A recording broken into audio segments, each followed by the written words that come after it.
Hi, I'm Marble. My mom once looked me straight in the eye and said, "We all agreed you're not welcome at Christmas." I didn't scream. I didn't beg. I didn't fall to my knees and ask what I'd done wrong. I just stopped paying the mortgage on the very house they were celebrating in. But that wasn't the worst part.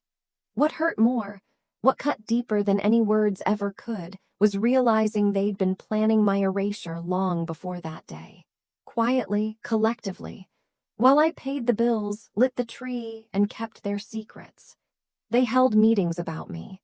They voted on whether I belonged. And not a single one of them thought I deserved a seat at the table I'd been furnishing for years. So here's the question that kept me up at night, the one I'm going to ask you now. Why does a family keep what you give but throw away who you are? Would you stay? Would you keep writing checks and swallowing silence?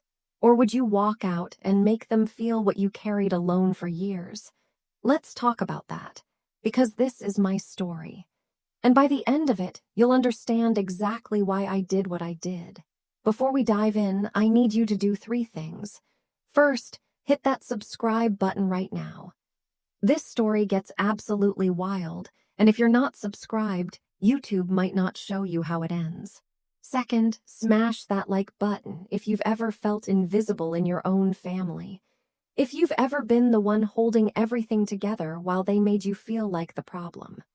Third, drop a comment below telling me, have you ever been excluded from something you helped build?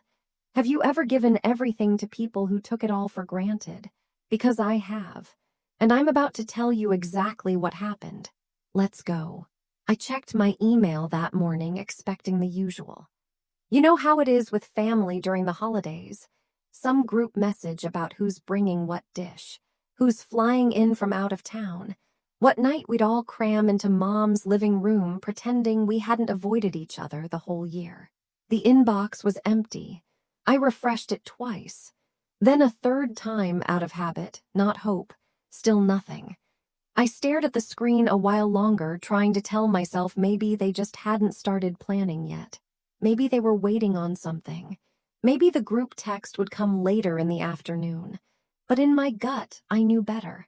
The silence wasn't accidental. It was orchestrated. Later that afternoon, I opened our shared family drive. This was where we usually uploaded the gift registry, the dinner playlists, that ridiculous spreadsheet Carlin made every year ranking who brought the most useful food. The folder was gone. I didn't panic. I didn't message anyone. Not right away.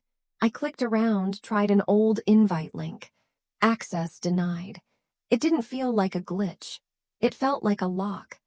I sent a short text to Carlin, my older sister, the one who always organized everything, the one who'd smile at you while sliding a knife between your ribs. Hey, did you take down the family folder? No response. 38 minutes later, a message came in, not from Carlin, from Mom.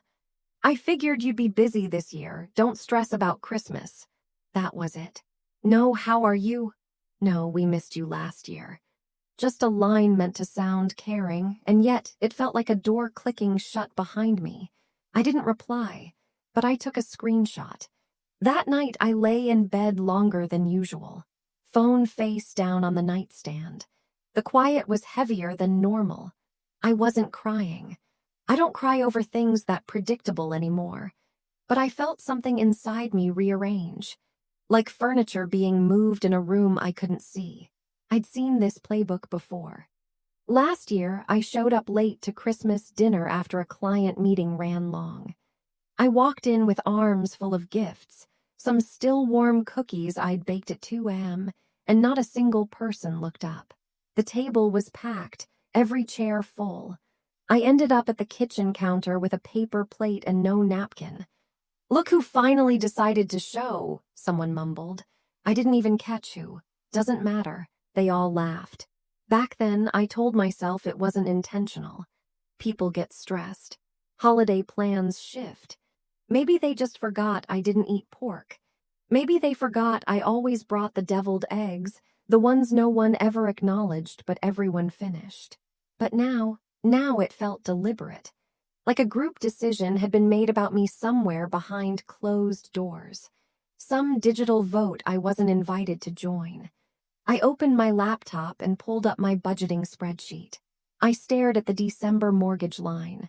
$1,368.12, recurring auto payment. The same line had been there every month for the last 3 years. Quiet, predictable, paid. They lived in that house. They cooked in that kitchen. They celebrated birthdays, anniversaries, even baby showers in the sunroom I refinished with my own 2 hands. And not one of them thought I might want to sit at the table again this year. I closed the file. Didn't delete anything, just shut the screen and sat there. Still no yelling, no rage. But inside me something was shifting. I thought about the word family, what it used to mean, what it's supposed to mean. And then I thought, if I'm not invited to be in it, why am I the one paying for it? I didn't stop the mortgage payment. Not that day. That would come later. But something cracked inside me, clean and quiet, like glass under pressure. And I knew it wasn't going to mend the same way again. I didn't text anyone. I didn't open social media to look for clues. I just sat in that quiet apartment of mine. No Christmas lights, no fake cheer. And I listened to the silence they left behind. Not a single call, not a single invite, and it hit me. They didn't forget. They decided. The voicemail came 5 days later. I had just set down a grocery bag, milk, celery, and a bottle of wine I probably wouldn't open when the screen lit up. "Mom," it read, all caps, because I never changed her contact name after syncing my phone. I stood in my kitchen for a moment, the plastic bag still looped around my wrist, and hit play. Her tone was flat, a little too polite, like she was reading a line someone told her to memorize. "The family talked, and we just think it might be easier if you don't come this year. It's nothing personal. We all agreed, you know how things get. We all agreed, not I feel, not it's hard for me." No hesitation, no sorrow. Just a sentence that sounded like a verdict, not a conversation. I didn't drop the groceries. I didn't curse. I just set the bag down slowly, took off my coat, and replayed it twice. Then I hit save.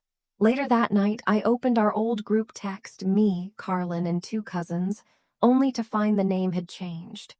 The real ones. Cute, subtle. My name wasn't listed in the members anymore, just like that. I clicked on another thread, the one from last year labeled Holiday Hysteria. But it was gone. Not deleted, archived, moved somewhere I couldn't reach. I scrolled through my inbox and noticed the same pattern. No calendar invites. No email threads. No old reminders. Not even the passive-aggressive reminders Carlin used to send, the kind that said, "Don't forget to label your serving dish," unlike last year. It was like I'd been scrubbed clean from their December. And this time, there wasn't even the pretense of forgetting. They had removed me carefully, cleanly, like dusting off an old picture frame before putting someone else's photo inside. It was about 10 p.m. when I finally cracked open the bottle of red and sat down in the silence. I was halfway through checking work emails when I saw a comment under one of my cousin Kayla's posts. "So glad everyone could be there for the vote. Hard but necessary." Vote. I clicked the post open. It was a group selfie, 12 smiling faces, mostly familiar, all seated around Mom's dining table. The caption read, "Doing what's best for the whole family isn't always easy, but it's worth it." My stomach didn't sink. It stiffened like bracing for impact. I zoomed in. Carlin was holding up a wine glass. Uncle Todd was laughing. Mom sat at the end of the table, her hand on Kayla's shoulder like she'd just passed down a crown. There was no empty seat for me, no place card, no space held. They had a meeting without me, and made a decision about me. They didn't think I'd find out, or maybe they just didn't care if I did. I closed the post, muted the group, and turned off my phone. The next morning, I listened to Mom's voicemail again while brushing my teeth. She sounded rehearsed, like someone trying to break bad news without getting any on her clothes. I heard the line again. "We all agreed, you're not welcome." There was no hesitation in her voice. No pause, no guilt. She might as well have said, "Your position has been eliminated." 25, a little awkward, always too quiet around the older relatives, but sharp when she spoke. Her message was simple. "I need to show you something. I didn't agree with what they did. I recorded it." Attached was an audio file. I hesitated a second, then pressed play. Carlin's voice came through first, clipped flat. "She's cold.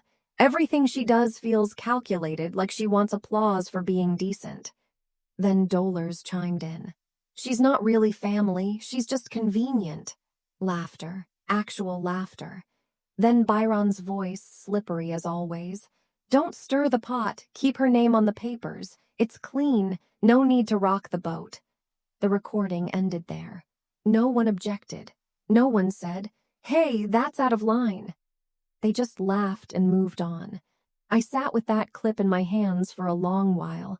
I'd always suspected they had meetings about me. I'd felt it in how they chose their words, how they skipped mine. But hearing it, hearing my mother call me convenient, was something else entirely. That night I didn't sleep.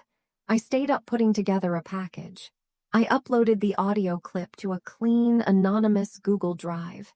Then I opened a new document and titled it, Statement of Financial Support, 2019 to present. Line by line, I laid it out. Mortgage payments, property taxes, renovation expenses, utility history, receipts, dates, bank statements, all tied directly to me. Then I addressed it quietly to 3 inboxes, Byron's boss at the bank, the charity board director who printed the potluck article, a local news editor I'd worked with years ago on a fundraiser. No signature, no subject line that said vengeance. Just facts, truth they couldn't edit out.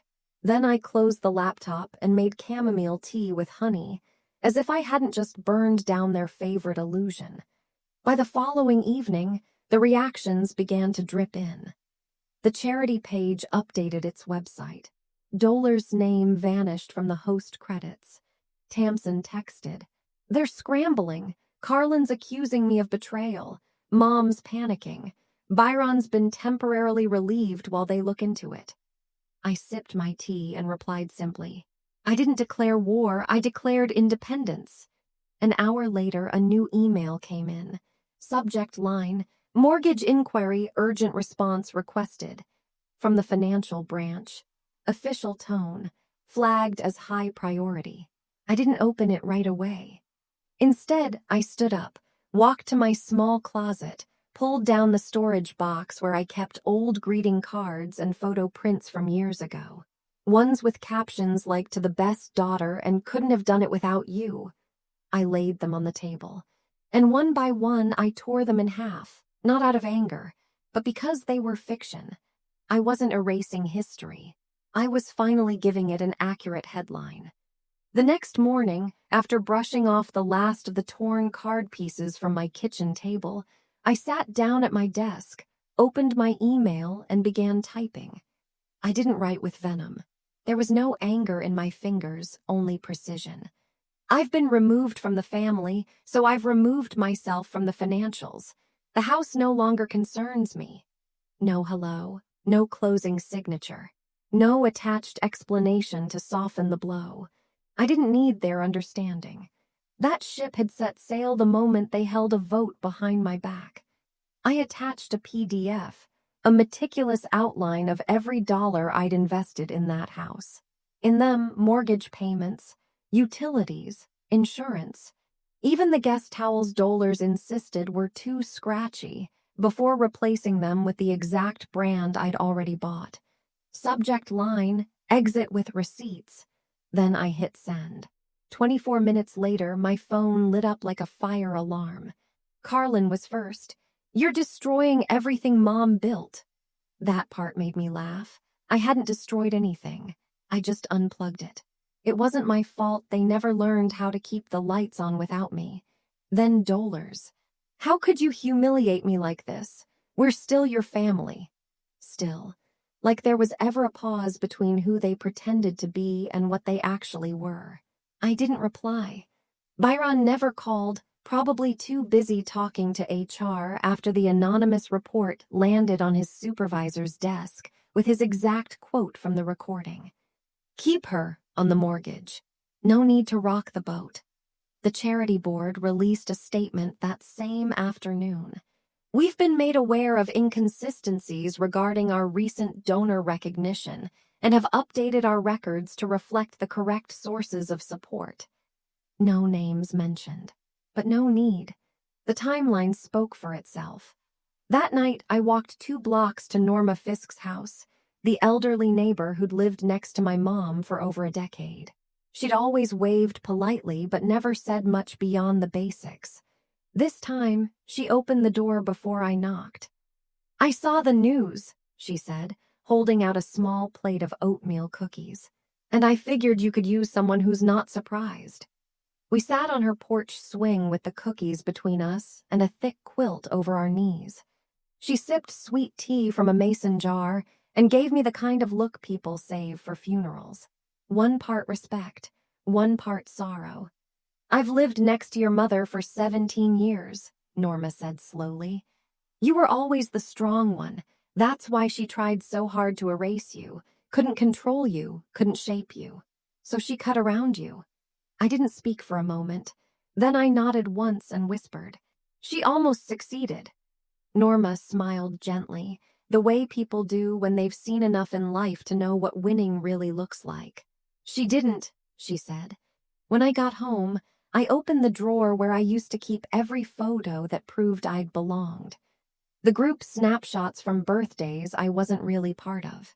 The holiday cards that listed everyone's name but mine, even though I was the one who printed them. I didn't burn them. I didn't tear them like the greeting cards. I just threw them out straight into the trash. No drama. Not because they made me angry, because they didn't matter anymore. Later that evening, I lit a candle in the kitchen. Not for atmosphere, but to remind myself that I could make light too. That my space was warm even when theirs had gone cold. Just as I sat down on the couch, phone buzzing against the cushion, I glanced at the screen. Tamsin. Grandma just asked if you were okay. Should I tell her the truth? I stared at the message for a while, then typed back. Tell her I'm more than okay. Tell her I'm finally visible. The message delivered. No dots of reply, no follow-up, but I didn't need one. Because for once, I wasn't trying to be heard. I was simply done trying to disappear. Christmas morning arrived with snowfall so light it looked like powdered sugar across the window panes. I opened the blinds and let the quiet in. No notifications, no guilt-tripped invites, no last-minute requests for just one dish, or can you pick up a bottle of wine? Just the steady hum of my space, my rules, my name on the lease. I brewed coffee slowly, like a ritual, wrapped myself in a blanket that didn't smell like anyone but me. I looked out over the trees beyond the parking lot and whispered aloud. This year, no one's disappointed in me because no one's demanding I be someone else. And that was enough. I didn't cry. I didn't feel triumphant. What I felt was quieter than either of those things. Like stepping out of a storm and realizing you'd been soaked for years. A week later, back in Asheville, a certified letter landed in the mailbox at the house with the gray shutters I once believed held memories worth protecting. Carlin brought it inside, opened it with a sigh, and read aloud the change of responsibility. Dolers just sat there stone-faced. No rage, no apology. She really did it, Carlin muttered. Dolers said nothing. Because what could she say? For once, there was no one left to blame. I hadn't slammed a door. I hadn't made a speech. I had simply stepped aside and left the weight where it belonged. Later that week, Tamsin texted again. They're asking if you're coming back next year. I waited a moment before answering, then typed, they should worry more about how they'll keep the lights on. I didn't add a smiley face. I didn't soften it. Some truths stand best on their own.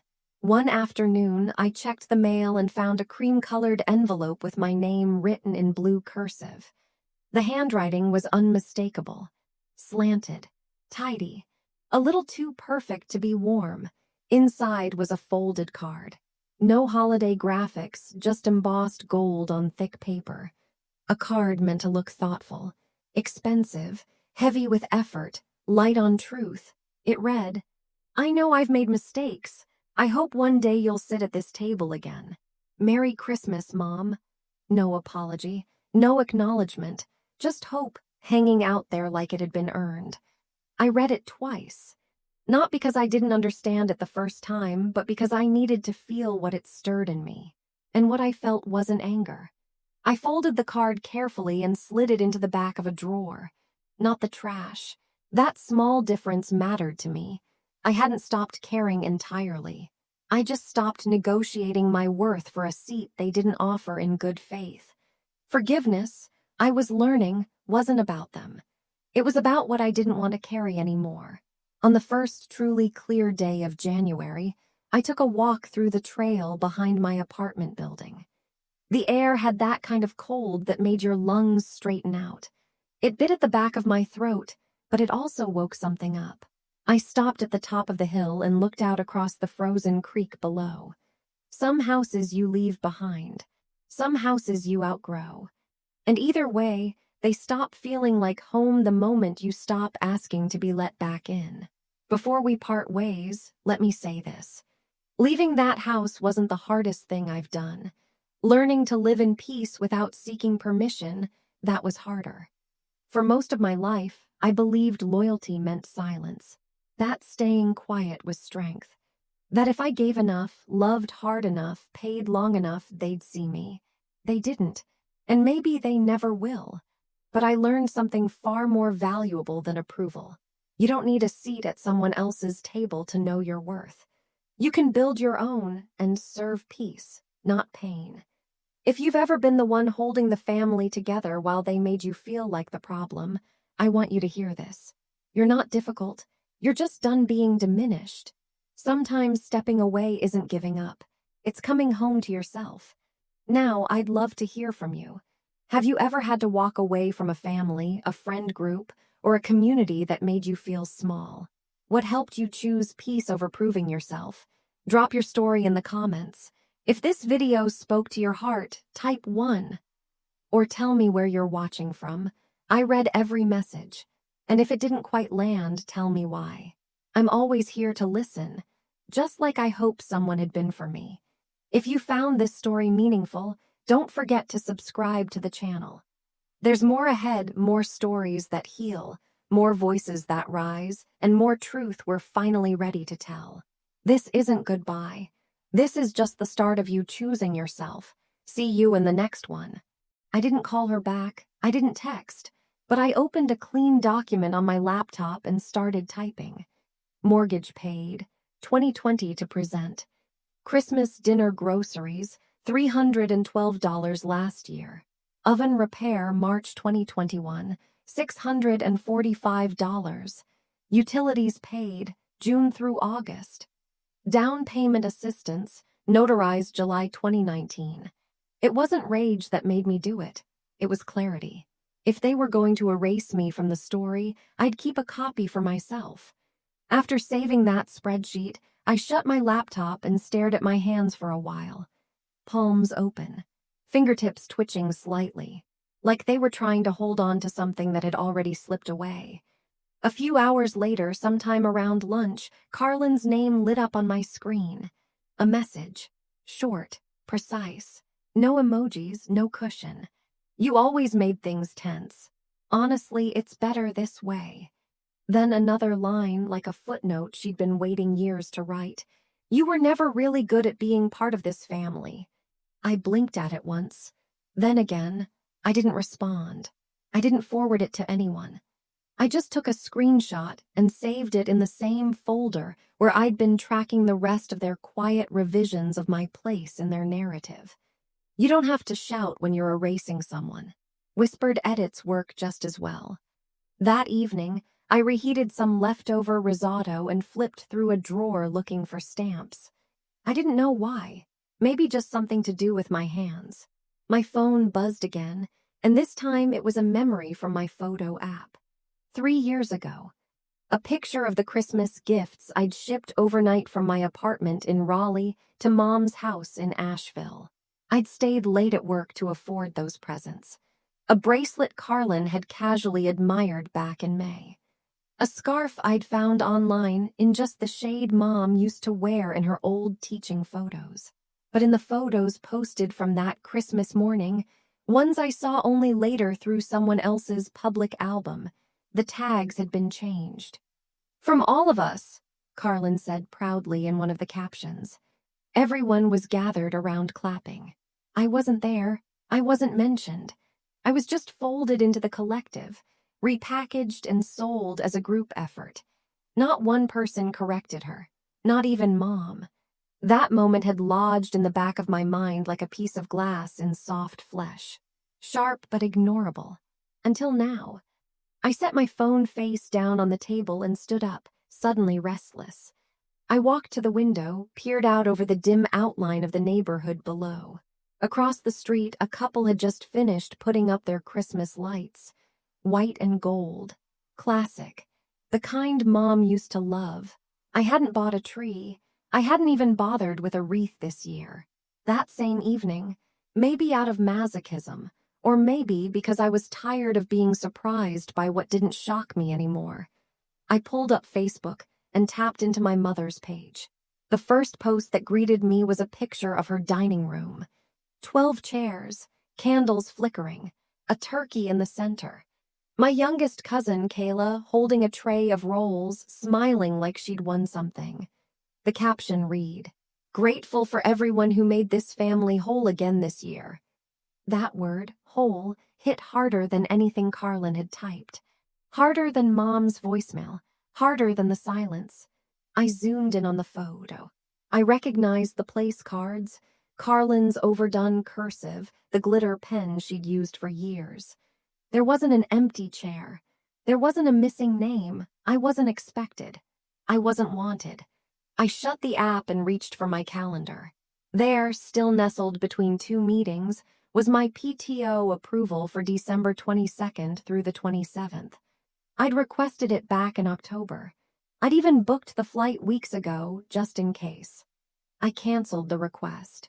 Then the flight. It was non-refundable, but I didn't care. The thought of sitting in an airport wondering if anyone would pick me up on the other end made my stomach twist. This wasn't a protest. This was a decision. They wanted a Christmas without me, so they'd get it. The next day, I made myself a full breakfast. Eggs, sourdough toast, even orange slices, and I opened my banking app while sipping coffee. The mortgage payment was scheduled to hit in 3 days. I stared at the number, not because I couldn't afford it, but because I finally asked myself the one question I'd never let fully land. Why was I still paying for a life I wasn't allowed to be in? It's funny the way exclusion works. It starts with subtle things. Forgotten texts, rearranged plans, missed birthdays you pretend weren't deliberate. But eventually, it grows roots. And one morning you realize it's not just that they don't see you. They never did. I didn't move for a while after that question settled in me. Why was I still paying for a life I wasn't even invited to be part of? The thought didn't leave when I showered. It didn't leave when I walked to the corner store later for a new box of tea I didn't need. It sat with me, steady and quiet, like an answer already decided before I asked the question. That night, I didn't open Netflix or scroll through my phone. Instead, I pulled up my banking dashboard. There it was. Scheduled like always. $1,368.12. Set to leave my account 3 days from now. I clicked into the history tab. One by one, I scrolled backward. Payment after payment. Month after month. 36 in total. Every transaction tagged. Crane June Property, Asheville, NC. They sat in that house, smiled in it, toasted wine in it, called it ours without ever saying mine. But I was the one keeping the heat on. Quietly, consistently. That house was built with more than money. It was built with every "don't worry, I got it" that I never asked them to remember. I opened a different folder. Cloud Drive. Password protected. Scanned files one after the other. And there it was, like a punch to the gut. Warranty deed, Dollars June. I'd signed as a co-borrower so she could qualify for the mortgage. It was supposed to be temporary. A favor. She'd promised to sign over partial ownership once we got things stable. That conversation happened in the middle of a grocery run 3 years ago. Frozen peas in my hand.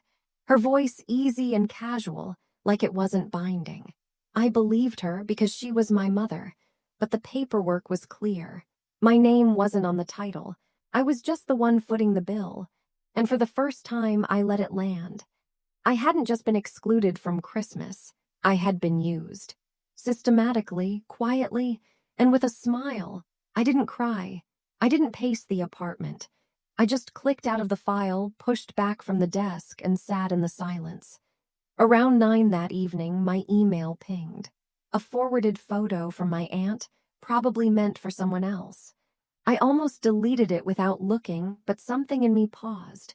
When I opened it, I recognized the kitchen immediately. Mine, or what used to feel like mine. The new backsplash I paid for.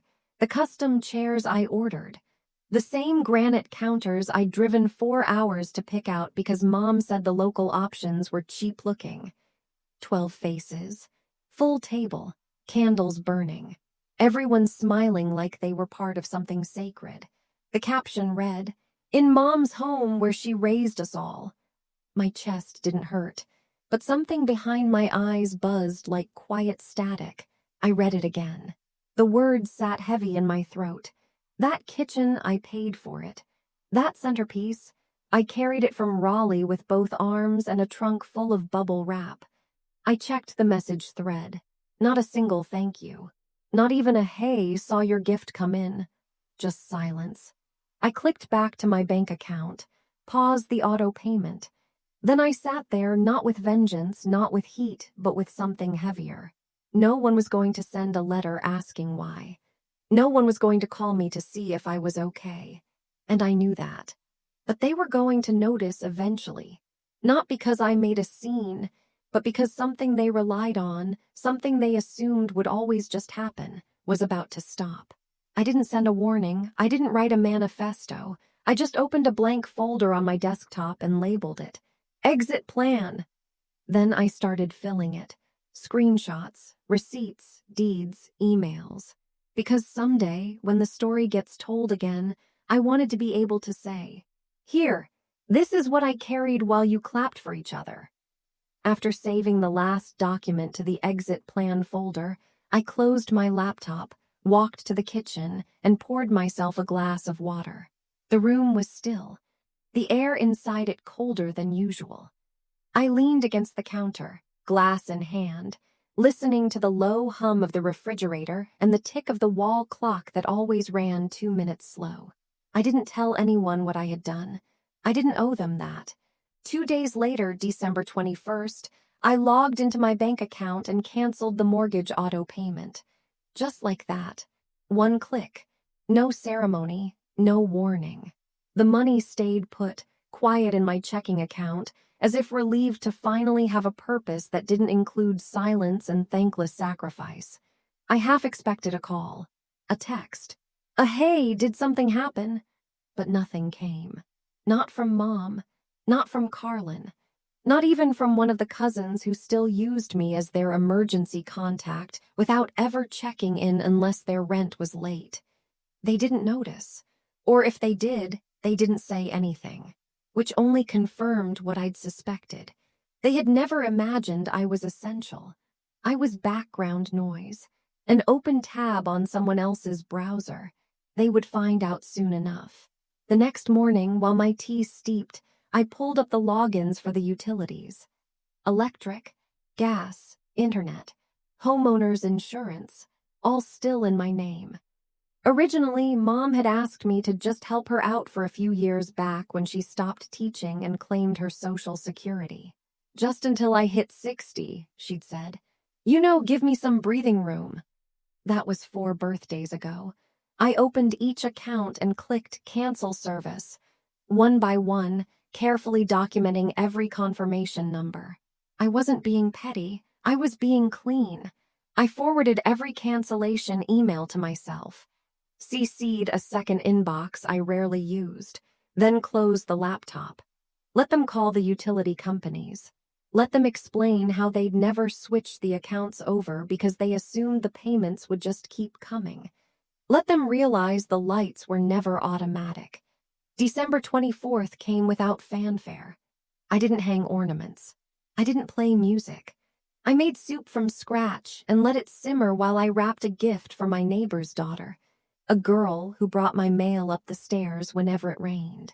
By 5:30, I was curled up on the couch, bowl in my lap, when my phone buzzed. It was a group text I hadn't been part of in weeks, but one of the cousins must have looped me in by accident. Someone called Duke Energy. Power just went out mid-potluck. Mom is freaking, yelling everything's black. I stared at the message.